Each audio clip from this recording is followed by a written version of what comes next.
तो आज जो हम डील करने वाले हैं वो हम करेंगे राइबोसोम्स के बारे में। आज हम बात करेंगे। अब तक ऐसे हमने बहुत सारी ऑर्गेनेल्स आपकी कर ली है। हमने एंडोमेम्ब्रेन सिस्टम आपका कंप्लीट कर लिया है, माइटोकॉन्ड्रिया कंप्लीट हो गया है, और इसके बाद हमने आपका क्लोरोप्लास्ट भी कंप्लीट कर दिया है। लेकिन आपने राइबोसोम का नाम हर जगह पढ़ा है।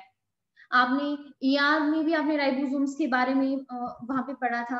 अभी अभी हमने क्लोरोप्लास्ट की बात की, वहां पे भी हमने राइबोसोम्स के बारे में कुछ ना कुछ डिस्कशन किया।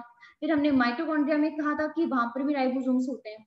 अब आज जो हम डिस्कस करने वाले हैं वो हमें एक इंडिविजुअल राइबोसोम्स के बारे में ही बात करेंगे कि ये होते क्या है, इनका काम क्या होता है। ठीक है, तो सबसे पहले यहाँ पे वही बात है, सबसे पहले इसको हम फिगर की हेल्प से समझेंगे कि राइबोसोम में क्या क्या चीजें हैं। तो यहाँ पे आप देखिए, जो हमारे पास ये राइबोसोम है इसके बारे में कुछ बात करते हैं। अब सबसे पहले तो आपको ये पता होना चाहिए कि राइबोसोम जो है वो एक कैसी ऑर्गेनेली होती है, मेम्ब्रेन लेस। सबसे पहला पॉइंट तो ये वाला है, कैसी है, मेम्ब्रेन लेस है।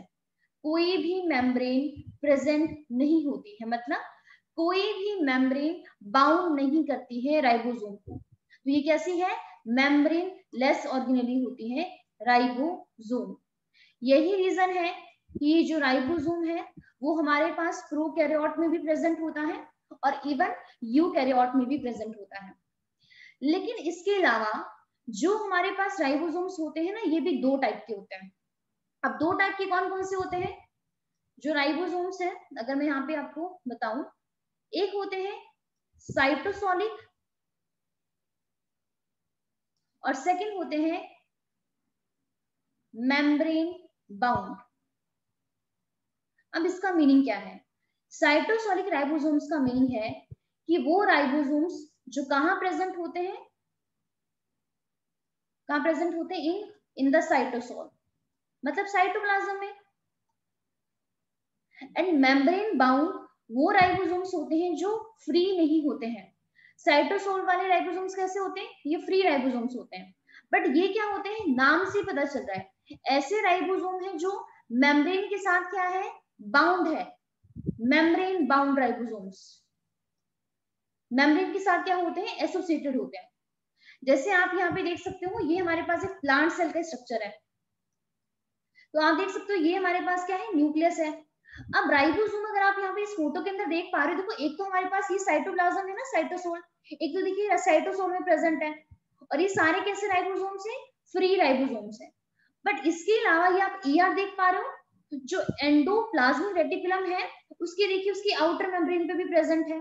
तो ये एंडोप्लाज्मिक रेटिकुलम की मेम्ब्रेन के ऊपर बाउंड है, जिसका हमने यहाँ पे इसको मैग्निफिकेशन इस तरीके से किया है। फ्री राइबोसोम्स कहाँ पे होते हैं, साइटोसोल में, साइटोप्लाज्म में। ये देखिए छोटे छोटे ग्रेन्यूल्स, ग्रेन्यूल ही होती है, कोई मेम्ब्रेन को बाउंड नहीं करके रखता है। इसके अलावा ये आपको मेम्ब्रेन नजर आ रही है, ये देखिए मेम्ब्रेन, मेम्ब्रेन के साथ ये एसोसिएटेड है, मेम्ब्रेन के साथ ये क्या हुए हैं, यहाँ पे अटैच है। इसको कहते हैं membrane bound ribosomes, bound to the ER. और किसके ऊपर ये बाउंड है, ईआर के ऊपर बाउंड है, जिसकी वजह से उस ईआर को हम बोल देते हैं आरईआर, रफ एंडोप्लाज्मिक रेटिकुलम। अब यहाँ पे आपने अभी दो चीजें क्या समझी, पहली चीज तो राइबोसोम क्या है, मेम्ब्रेनलेस होता है, मेम्ब्रेनलेस ऑर्गेनेली है। साइटोसोल साइटोप्लाज्म में भी प्रेजेंट होता है और मेम्ब्रेन के साथ बाउंड भी होता है।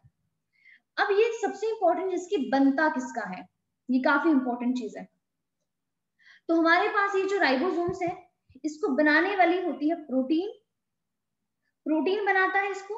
और इसके अलावा हमारे पास एक आरएनए होता है, उस आरएनए का नाम है आर आरएनए। आर आरएनए होता है, इसकी फुल फॉर्म होती है राइबोसोमल आरएनए। आरएनए के ना बहुत सारे टाइप होते हैं, जैसे एक आरएनए होता है एमआरएनए, एक होता है टीआरएनए, इसके अलावा एक होता है आरआरएनए।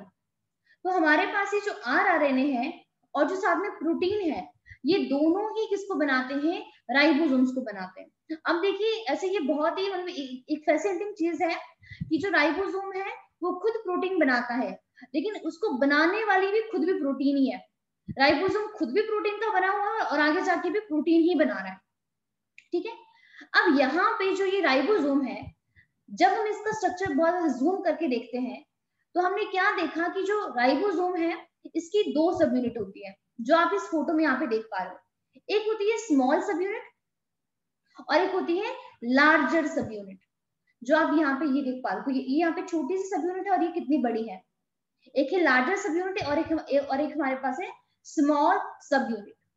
अब जैसे अभी भी मैंने कहा कि राइबोसोम का मेन काम क्या है, प्रोटीन की सिंथेसिस करना जहां भी प्रेजेंट होते हैं।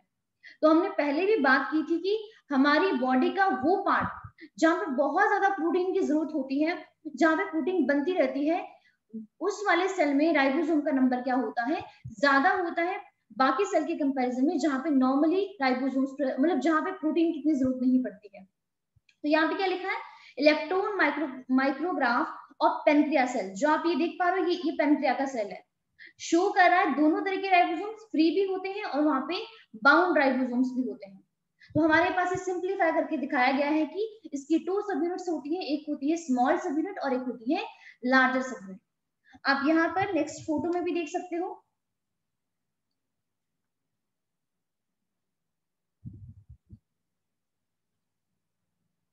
आप देखिए यहाँ पर भी आप देख सकते हो कि जो हमारे पास राइबोसोम है, तो देखिए यहाँ पे दिखाया गया है कि एक इसकी स्मॉल सब यूनिट होती है ये वाली और एक इसकी लार्जर सब यूनिट है। अब होता क्या है कि जब राइबोसोम ने प्रोटीन बनानी होती है, प्रोटीन की सिंथेसिस में ही पार्टिसिपेट करता है ये, तो जब प्रोटीन बनानी होती है उसी टाइम पर ही हमारे पास ये जो लार्जर सब यूनिट है वो स्मॉल सब यूनिट के साथ क्या होती है, कंबाइन होती है। अदरवाइज जो स्मॉल सब यूनिट है और जो लार्जर सब यूनिट है वो क्या रहते हैं, आपके डिसोसिएट फॉर्म में रहते हैं, ये आपके कंबाइन नहीं करते हैं। इस तरीके से कंबाइन कब करते हैं, जब इन्होंने प्रोटीन का सिंथेसिस करना होता है। ये भी आप देख सकते हो ये प्रोटीन का ही स्ट्रक्चर है। और यहाँ पे देखिए एक हमारे पास एमआरएनए है। तो एक्चुअल में जब हम प्रोटीन्स बनाते हैं ना, तो प्रोटीन बनाने के लिए हमें एमआरएनए भी चाहिए होता है और साथ में हमें ये देखिए ये हमारे पास ये तो राइबोसोम ही हो गया ना कंप्लीट, तो राइबोसोम एमआरएनए की भी जरूरत पड़ती है प्रोटीन सिंथेसिस में। अब हमने अभी भी कहा कि हमारे पास जो राइबोसोम होता है वो आपका 2 टाइप का होता है, एक होता है 70S राइबोसोम एंड सेकंड होता है हमारे पास 80S राइबोसोम। अब इन दोनों में फर्क क्या है, एस क्या होता है, एस जो है हमारे पास, एस हमें यहाँ पे बताता है स्वेडबर्ग यूनिट के बारे में, और इसे हम सेडिमेंटेशन कोफिशिएंट भी कहते हैं। मतलब कहने का मतलब क्या है, हमारे पास यहाँ पे कि जो एस है ये हमें इसकी डेंसिटी के बारे में बताता है कि इसकी डेंसिटी कितनी है। जैसे अब हमारे पास यहाँ पे जो ये एस हमें सेडिमेंटेशन वही बता रहा है। सेडिमेंटेशन कोफिशिएंट क्या होता है, जैसे जब हम किसी को भी सेंट्रीफ्यूगेज करते हैं, मान लेते हैं कि आपने एक मटेरियल लिया है बीकर में, जैसे हम लस्सी बनाते हैं, तो देखिए जब हम लस्सी बनाते हैं हम एक रोटेट की उसको रोटेट करते हैं ना, तो रोटेशन के टाइम पे क्या होता है, जो हमारा बटर होता है उसके सरफेस पे आ जाता है और जो लस्सी होती है उसकी बॉटम पे रह जाती है। अब जो बटर है उसका बॉटम उसका टॉप पर क्यों आता है, क्योंकि उसकी डेंसिटी क्या होती है, कम होती है उस पानी उस लिक्विड के कंपैरिजन में। तो यहाँ पे एस भी हमें वही बताता है कि जो यहाँ पे ये राइबोसोम्स हैं जो उनके सब यूनिट है उनका कितना सेडिमेंटेशन कोएफिशिएंट है, कितने सेडिमेंटेशन क्या होता है, सेटल डाउन होना, किस देखो जिसकी डेंसिटी ज्यादा होगी वो आपका जल्दी सेटल डाउन हो जाएगा, और जिसकी डेंसिटी क्या होगी, कम होगी, वो आपको जल्दी सेटल डाउन नहीं होगा, वो आपका फ्लोट करेगा। तो ऑब्वियसली बात है ना, जो 18S है इसका सेडिमेंटेशन कोएफिशिएंट ज्यादा है और 70 का क्या है, कम है। इसीलिए हमने परसों भी बात की थी कि जो 70S राइबोसोम्स होते हैं वो स्मॉलर होते हैं 80S के कंपैरिजन में। अब यहाँ पे हमारे पास जो 70S राइबोसोम में क्या देखा गया है कि इसकी जो स्मॉल सब यूनिट होती है, स्मॉल वाली, वो हमारे पास किससे बनी होती है, 30S की होती है, और जो लार्जर सब यूनिट है वो हमारे पास बनी होती है 50S सब यूनिट की। इसमें क्वेश्चंस आते हैं बहुत बार। अब प्लीज आपको इसमें कंफ्यूज नहीं होना है कि 50 + 30 तो 80 होता है, ऐसा नहीं। यहाँ पे ये हमें एस क्या बता रही है, इसको हमें यहाँ पे प्लस नहीं करना है, एस हमें जस्ट ओनली यहाँ पे इसका सेडिमेंटेशन कोएफिशिएंट बता रहा है कि कितना, कि कहने का मतलब है कि किस डेंसिटी भी यहाँ पर सेटल डाउन होगा। 80S में देखिए यहाँ पे क्या है, लार्जर सब यूनिट आपकी उसकी मतलब उसका सेडिमेंटेशन कोएफिशिएंट कितना है, 60 है, और जो इसकी स्मॉल सब यूनिट है उसका सेडिमेंटेशन कोएफिशिएंट है 40S। तो 60 + 40 तो 100 होते हैं, लेकिन इसका मतलब ये नहीं कि आप यहाँ पे 100S कर दो, और यहाँ पे जो ATS राइबोसोम है उसमें लार्जर आपकी 60 होगी और स्मॉलर होगी आपका 40। और इसका मेन काम क्या होता है, प्रोटीन सिंथेसिस करना। जो 70 राइबोसोम्स होते हैं वो हमारे पास प्रोकैरियोट में होते हैं और जो ATS होते हैं वो हमारे पास यूकैरियोट में होते हैं। बट इसके अलावा जो 70 राइबोसोम्स है वो हमारे पास माइटोकॉन्ड्रिया में भी होते हैं और यहाँ पे क्लोरोप्लास्ट में भी होते हैं। ठीक है, अब यहाँ पे एक चीज और आती है, उसको भी ध्यान से समझना। अभी अभी जैसे हमने बात की कि हमारे पास ये जो राइबोसोम्स होते हैं वो क्या काम करते हैं, प्रोटीन सिंथेसिस करते हैं। और प्रोटीन सिंथेसिस कैसे करते हैं, mRNA के साथ करते हैं। mRNA भी चाहिए होता है हमें यहाँ पे प्रोटीन सिंथेसिस के लिए। जब हमारे पास mRNA और राइबोसोम्स प्रोटीन बनाते हैं तो हमने क्या देखा है कि कई बार जो हमारे पास प्रोकैरियोट्स होते हैं उसमें, जैसे अगर मैं यहाँ पे बनाऊं, ये स्मॉल सब यूनिट है और ये हमारे पास लार्जर सब यूनिट है। ये स्मॉल है, ये लार्जर है, ये स्मॉल है, ये लार्जर है, स्मॉल है, लार्जर है। तो इतने सारे राइबोसोम क्या करते हैं, कई बार एक सिंगल mRNA को ऐसे पकड़ लेते हैं। ये mRNA का स्ट्रैंड है जो आप यहाँ पे भी देख पा रहे हो, ये रेड वाला। एक सिंगल mRNA को इतने सारे राइबोसोम ने यहाँ पे उसको होल्ड करके रख दिया है और उसके बाद ये क्या करते हैं, प्रोटीन सिंथेसिस करते हैं। तो ऐसा केस जिसमें बहुत सारे राइबोसोम्स mRNA के साथ अटैच हो जाते हैं उसे हम कहते हैं पॉलीराइबोसोम, और इसी को ही हम कहते हैं पॉलीजोम। पॉली का मतलब ही क्या होता है, मैनी।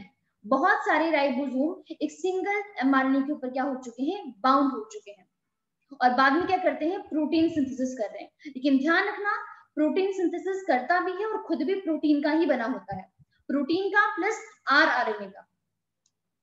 तो यहाँ पे एक बार इसको रीड कर लेते हैं, अगर कोई पॉइंट मिस हो गया होगा तो उसको देख लेंगे यहाँ पे। तो हमारे पास यहाँ पे राइबोसोम्स होते क्या है, एक बार दोबारा देख लिए, ये छोटे छोटे ग्रेन्यूल्स ही हैं। तो यहाँ पे क्या है, हमारे पास राइबोसोम्स क्या होते हैं, ग्रेनुलर स्ट्रक्चर है। और सबसे पहले जब ऑब्जर्व किया गया था तो यहाँ पे इसको कौन से माइक्रोस्कोप के अंदर देखा था, इलेक्ट्रॉन माइक्रोस्कोप के अंदर। और एक बहुत छोटा एक डेंस पार्टिकल था और जॉर्ज पैलेट थे 1953 में जिन्होंने इसको डिस्कवर किया था। अब ये राइबोसोम किसका बना होता है, राइबो न्यूक्लिक एसिड मतलब आरएनए का, और कौन सा आरएनए, rRNA, एंड साथ में प्रोटीन होती है और इसको कोई भी मेम्ब्रेन सराउंड नहीं करती है, not surrounded by any membrane. ये काफी इंपॉर्टेंट लाइन है। तो राइबोसोम छोटा है, टाइनी है, मेम्ब्रेन लेस ऑर्गेनेली है and present in the cytoplasm, cytoplasm में प्रेजेंट होता है। यूकैरियोटिक राइबोसोम्स कौन से होते हैं, 18S होते हैं, बट जो प्रोकैरियोटिक राइबोसोम्स हैं वो कौन से होते हैं, 17S होते हैं। एस हमें क्या बताता है, एस क्या है, स्वेडबर्ग यूनिट है, जो हमें किसके बारे में बताती है, सेडिमेंटेशन कोएफिशिएंट के बारे में बताती है, मतलब उसकी डेंसिटी के बारे में बताती है। तो indirectly is a measure of density और साइज, उसका कितना साइज है और कितनी उसकी डेंसिटी है। सो बोथ 17S और 80S ribosomes are composed of 2 सब यूनिट, जो आपने देखा। अब कई बार क्या होता है, ग्रुप ऑफ राइबोसोम, बहुत सारे राइबोसोम्स क्या होते हैं, वर्किंग टुगेदर, एक साथ में काम करते हैं, उसे कहते हैं पॉलीजोम और उसी को कहते हैं पॉलीराइबोसोम। तो राइबोसोम का काम क्या है, प्रोटीन सिंथेसिस करना, इसीलिए इसे हम protein factory of the cell भी कहते हैं, क्योंकि यहाँ पर सेल के अंदर जितनी भी प्रोटीन बनती है उस प्रोटीन की फॉर्मेशन के लिए राइबोसोम चाहिए होता है, इसलिए हमने इसको क्या नाम दे दिया, protein factory of a cell, of the cell. तो राइबोसोम्स के बारे में बस इतना सही था, सबको क्लियर हो गया है?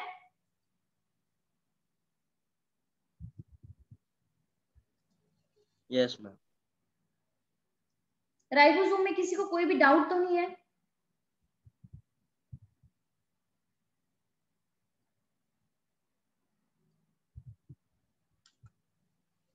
अगर राइबोसोम सबको क्लियर हो गया है तो नेक्स्ट जो हमारी ऑर्गेनेली है वो है न्यूक्लियस। न्यूक्लियस के बारे में बात करेंगे।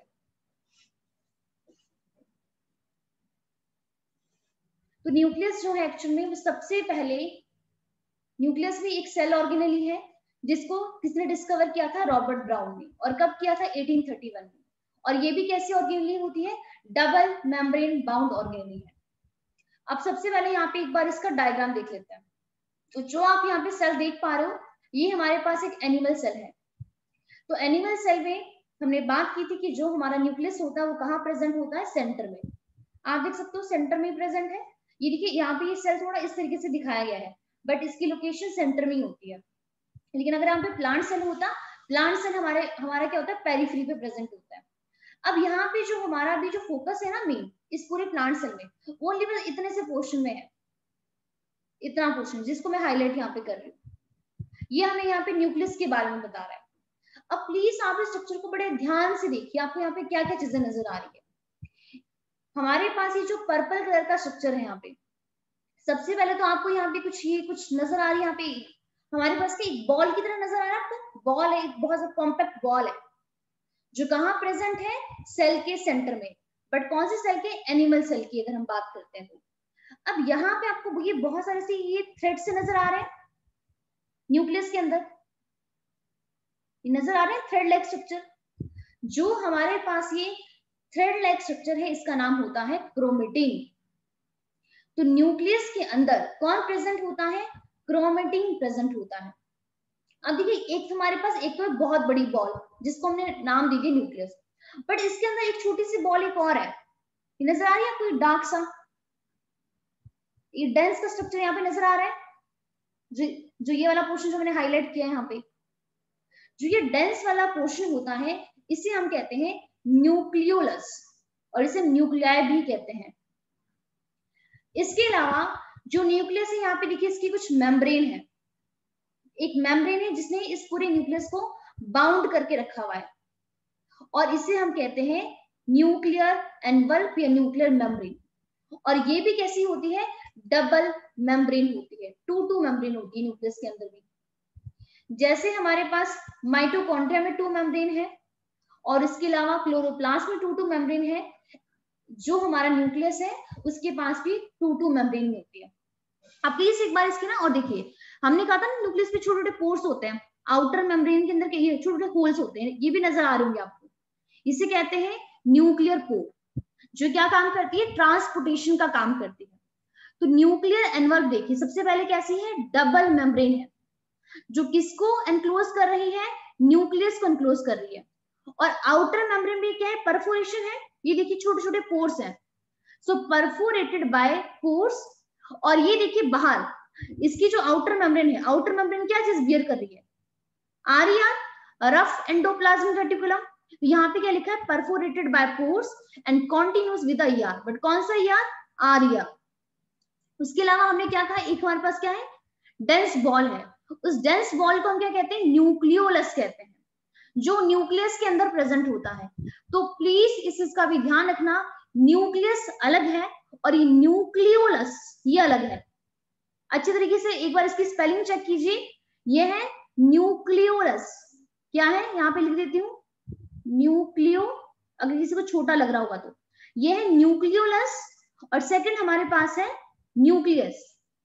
इस न्यूक्लियस को डबल डबल मेम्ब्रेन बाउंड करके रख रही है, लेकिन ये जो न्यूक्लियोलस होता है ना, मैं इसको यहाँ पे रब करूं, आप ध्यान से देखिए, इसको यहाँ पे कोई भी मेम्ब्रेन बाउंड करके नहीं रख रही है, ये देखिए नजर आ रहा है, आप देख पा रहे हो इसको, ये वाला स्ट्रक्चर, कोई मेम्ब्रेन इसको बाउंड नहीं करके रखती है, बट न्यूक्लियस को मेम्ब्रेन बाउंड करके रखती है।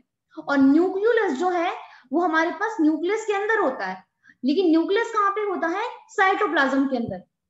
तो ये कैसा है, नॉन मेम्ब्रेनस स्ट्रक्चर है, नॉन मेम्ब्रेनस, मतलब कोई भी मेम्ब्रेन बाउंड नहीं करती है न्यूक्लियोलस को भी। एंड किसमें इन्वॉल्व होता है, प्रोडक्शन ऑफ द राइबोसोम, काफी इंपॉर्टेंट पॉइंट है। हमारे पास जो राइबोसोम है, राइबोसोम की प्रोडक्शन करने में इसका पूरा पूरा रोल देखा गया है। इसके अलावा हमने ये भी देखा है कि ये एक्टिवली सिंथेसाइज करता है आरआरएनए को। जो राइबोसोम्स बनाते हैं, राइबोसोम्स को बनाने वाली है ही प्रोटीन और इसके अलावा है ही आरआरएनए। तो हमने ये देखा है कि ये आरआरएनए की फॉर्मेशन भी करता है।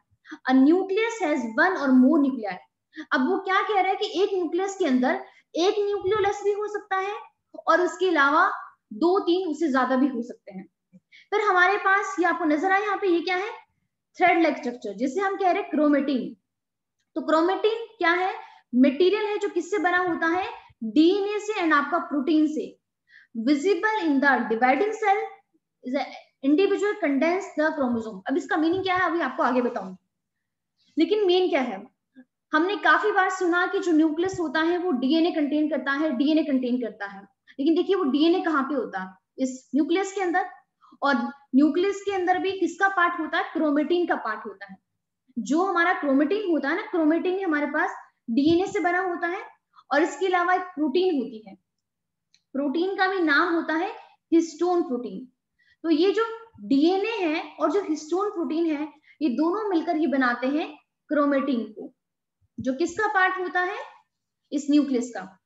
आई होप आपने थोड़ी सी चीजें देख ली होगी। अब मैं आपको आगे भी दिखाती हूँ, इसको अब ध्यान से देखिए।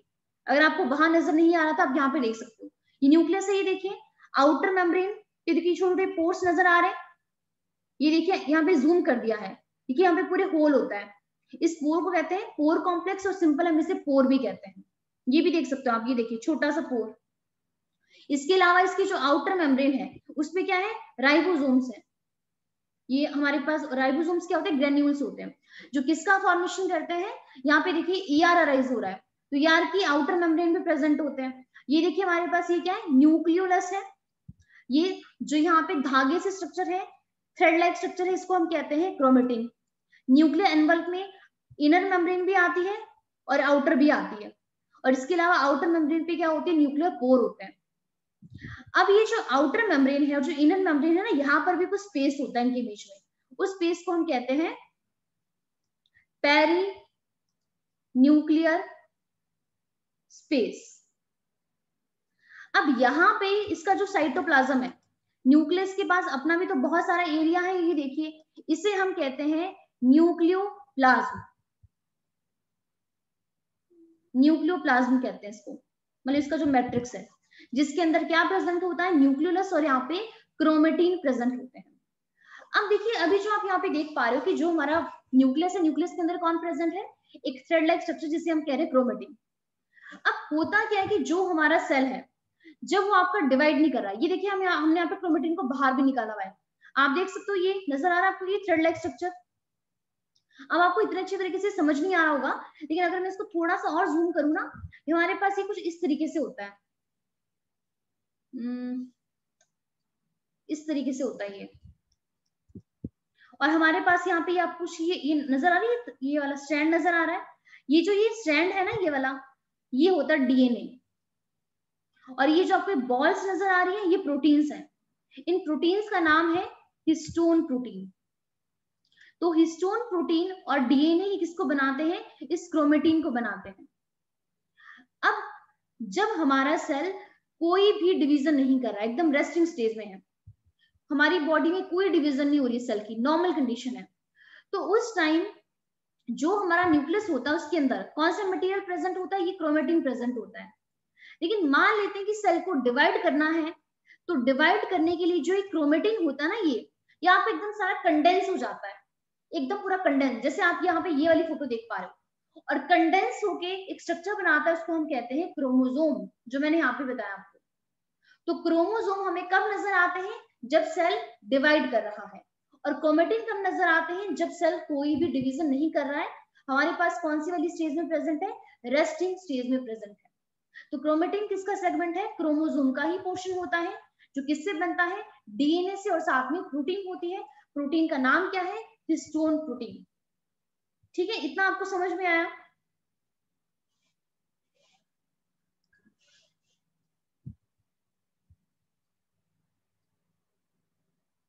प्लीज दोबारा ज्वाइन कर लेना इसके बाद। इतना पोर्शन समझ में आया आपको।